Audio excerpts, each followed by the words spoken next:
General ফার্মাকোলজির আজকে 6 নম্বর class. আজকে আলোচনা করব systemic route of drug administration সম্বন্ধে। তাহলে সিস্টেমিক রুট এই শব্দটাতে দেখো আমরা একটা শব্দ পাচ্ছি, সেটা হলো সিস্টেম।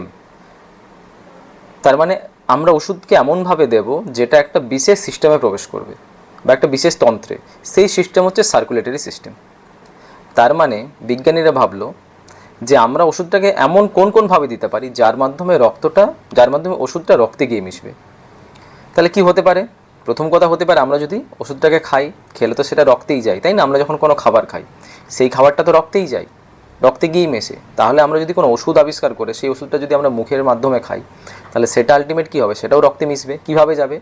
আমি যখন ওষুধটা খেলাম, ওষুধটা প্রথমে মুখে রইলো, মুখ থেকে আসবে, এখানে হচ্ছে ইসোফেগাস, ইসোফেগাসের পরে আসবে স্টোমাক, স্টোমাকের পরে ডিওডিনাম, তাই না? তারপরে জেজুনাম, ইলিয়াম, এবং ইলিয়াম থেকে সাধারণত বেশিরভাগ মেজরিটি অফ ড্রাগস বা মেজরিটি অফ খাবারগুলো কিন্তু অ্যাবজর্পশন হয়ে কোথায় চলে আসে? লিভারে চলে আসে। এই লিভারে হয় মেটাবলিজম, এবং লিভার থেকে এরপরে আস্তে আস্তে সেখান থেকে চলে যাবে হার্টে বা হৃৎপিণ্ডে, এবং হৃৎপিণ্ড থেকে তারপরে আমাদের হৃৎপিণ্ড থেকে যেহেতু রক্ত পাম্প হয় সেখান থেকে গোটা বডিতে ছড়িয়ে পড়বে। এই হলো বেসিক। তাহলে আমি যদি ওরাল আকারে কোনো ট্যাবলেট খাই, তাহলে সেই ট্যাবলেটটা কিন্তু সার্কুলেটরি সিস্টেমে চলে আসবে। আর সার্কুলেটরি সিস্টেমে চলে এলে সেটাকে কিন্তু আমি আর লোকাল রুট বলবো না, তাহলে এই ওরাল রুটটাকে আমি বলবো সিস্টেমিক রুট। তাহলে এটা একটা জানলাম। এরপর বিজ্ঞানীর ভাবছে আর কী করা যেতে পারে। বিজ্ঞানীদের তো কোনো কাজ থাকে না। এরপর হঠাৎ তার ভাবলো আচ্ছা জিভের তলাটা দেখি। জিভের তলায় দেখছে যে বিভিন্ন মিউকাস মেমব্রেন রয়েছে, সেখানে ব্লাড ভেসেলের মতো দেখতে পাচ্ছে। তার মানে বিজ্ঞানীরা ভাবলো আচ্ছা জিভের তলায় যদি কোনো ওষুধ রেখে দিই তাহলে কী হবে? তাহলেও দেখা যাচ্ছে যে জিভের তলাতে যদি কোনো ওষুধ রেখে দেওয়া যায়, সেই ওষুধটাও রক্তে গিয়ে প্রবেশ করছে, সার্কুলেটরি সিস্টেমে চলে আসছে। বাহ, খুব ভালো কথা। আরও বিজ্ঞানীরা ভাবছে আর কী করা যায়।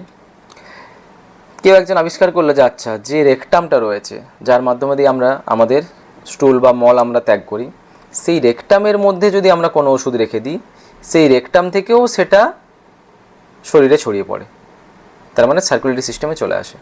তাহলে এই তিনটে রুটের মাধ্যমে কিন্তু কোনো ওষুধ যদি আমরা দিই, সেই ওষুধটা কিন্তু সার্কুলেটরি সিস্টেমে চলে আসে, মানে সেটা সিস্টেমিক রুটের মধ্যে চলে আসে। তাহলে এই যে তিনটে রুটের কথা আলোচনা করলাম, এই তিনটে রুটের একটা কমন মাধ্যম রয়েছে, সেটা হলো গ্যাস্ট্রো ইন্টেস্টিনাল ট্র্যাক্টের আন্ডারেই কিন্তু পড়ছে। ওরালি যেটা দিচ্ছি সেটা জিআই ট্র্যাক্টের আন্ডারে পড়ছে, সাবলিঙ্গুয়াল জিআই ট্র্যাক্টের আন্ডারে পড়ছে, বা রেকটাম তার মাধ্যমে যদি ওষুধ দিই সেটাও কিন্তু জিআই ট্র্যাক্টের আন্ডারেই পড়ছে, গ্যাস্ট্রো ইন্টেস্টিনাল ট্র্যাক্টের মাধ্যমে। তাহলে আমি বলতে পারি যে গ্যাস্ট্রো ইন্টেস্টিনাল ট্র্যাক্টের মাধ্যমে কোনো ওষুধ যদি সার্কুলেটরি সিস্টেমে প্রবেশ করে, সেটাকে আমি বলবো এন্টেরাল রুট। বেশ, তাহলে এন্টেরাল রুটের মধ্যে তিনটে পার্ট রয়েছে। এই তিনটে কিন্তু আলাদা করে শর্ট নোট আসে, সেটা আমি আলোচনা করব নেক্সট ভিডিওতে। আর জিআই ট্র্যাক্ট বাদ দিয়ে কি আমরা রক্তে প্রবেশ করাতে পারি? নিশ্চয়ই করা যেতে পারে। একজন বিজ্ঞানী আবিষ্কার করলো, আরে বাবা এত ঝামেলা করার কি দরকার, একটা ওষুধ পেশেন্টের রক্তে দিতে হবে, তাই তো ডিরেক্ট আমি রক্তে দিয়ে দিলেই হলো চ্যানেল করে, এত ঝামেলার কি দরকার? বাকি বিজ্ঞানীরা বলে হ্যাঁ ঠিক কথা তো, তাহলে এটাও তো একটা রুট।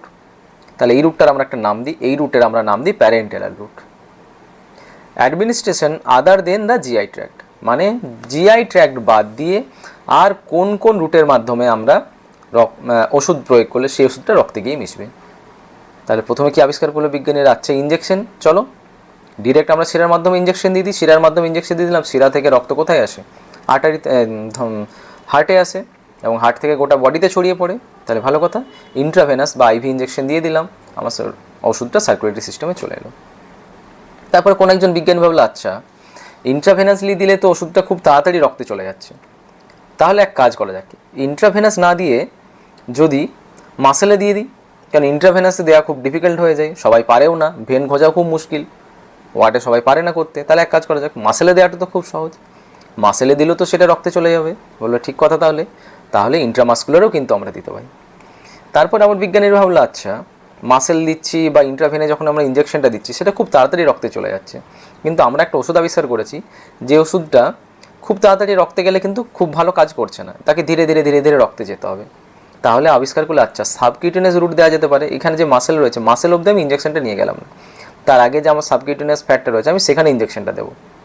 তাহলে একটা নতুন আবিষ্কার হয়ে গেল, সাবকিউটেনিয়াস রুটেও দেওয়া যেতে পারে। আরেকদল বিজ্ঞানী ভাবলো ঠিক আছে, তাহলে এক কাজ করা যাক, সাবকিউটেনিয়াস অবধিতে ইঞ্জেকশন দিল, তার উপরেও তো একটা লেয়ার রয়েছে, এপিডার্মিস রয়েছে, তার ঠিক তলাতে যদি আমি ইঞ্জেকশন দিই, ইন্ট্রাডার্মাল রুট, সেখানেও দেওয়া যেতে পারে, সেটাও ওয়ান কাইন্ড অফ ইঞ্জেকশন, সেখানে দিলেও সেটা রক্তে এসে মিশবে, তাহলে সেটাও one type of systemic route. খুব ভালো কথা।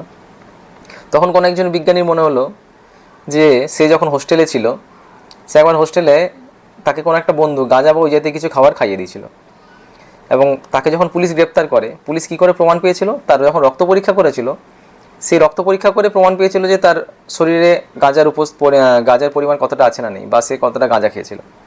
তার মানে একটা বিজ্ঞানী বললো, আচ্ছা গাঁজা খেয়েছিলাম বা গাঁজা নিয়েছিলাম, তার মানে আমি যদি নিঃশ্বাসের মাধ্যমে কিছু একটা ওষুধ নিই সেটাও রক্তে প্রবেশ করে। সে আবিষ্কার করলো ঠিক আছে তাহলে ইনহেলেশন রুট করা যেতে পারে। কোনো পেশেন্টকে যদি আমাকে ওই শরীরটা রক্তে যেতে হয়, ওই ওষুধটা রক্তে যেতে হয়, তাহলে সেটা তো আমি ইনহেলেশনের মাধ্যমে দিতে পারি। ইনহেলেশনের মাধ্যমে সেটা রক্তে চলে যায় এবং রক্তে চলে গিয়ে সেই ড্রাগসটা তার এফেক্ট দেখাবে। তারপরে কোনো একজন পেশেন্ট এসে বললো যে আমার এত কিছু ভালো লাগে না, ইঞ্জেকশনও আমাকে দেওয়া যাবে না, ইনহেলেশন আমি কিছু নিতে পারবো না, এমন কোনো ওষুধ দিন আমাকে যেটা নেওয়া সহজ, আমি খেতেও পারবো না কিন্তু কাজ করবে এবং দীর্ঘ সময় ধরে কাজ করবে। তখন আবার বিজ্ঞানী আবিষ্কার করলো, আচ্ছা ঠিক আছে তাহলে স্টিকারের মতো একটা লাগিয়ে দিই দেখি, যার মধ্যে আমার ওষুধটা থাকবে। তার মানে তখন একটা কনসেপ্ট হলো যে ট্রান্সডার্মাল, একটা স্টিকারের মতো বডিতে লাগিয়ে দেবে, সেখান থেকে ধীরে ধীরে ধীরে ধীরে ওষুধটা রিলিজ হতে শুরু করবে এবং ধীরে ধীরে ধীরে ধীরে সেটা কাজ করবে। তাহলে বেসিক কনসেপ্টটা আমরা জানতে পারলাম। সিস্টেমিক রুট বলতে এই 3টে 4টে 5টা 6টা এই 7-8টা কনসেপ্টের কথা আলোচনা করলাম। এর পরবর্তী ভিডিওতে আমি ধীরে ধীরে করে প্রত্যেকটার আলাদা আলাদা করে আলোচনা করব এবং প্রত্যেকটা আলাদা আলাদা করে শর্ট নোট আকারে আসতে পারে। ওকে, তাহলে এরপর আমি আলোচনা করব ওরাল, সাবলিঙ্গুয়াল এবং রেকটাল রুট সম্বন্ধে। চলো তাহলে সেই ভিডিওগুলো শুরু করি।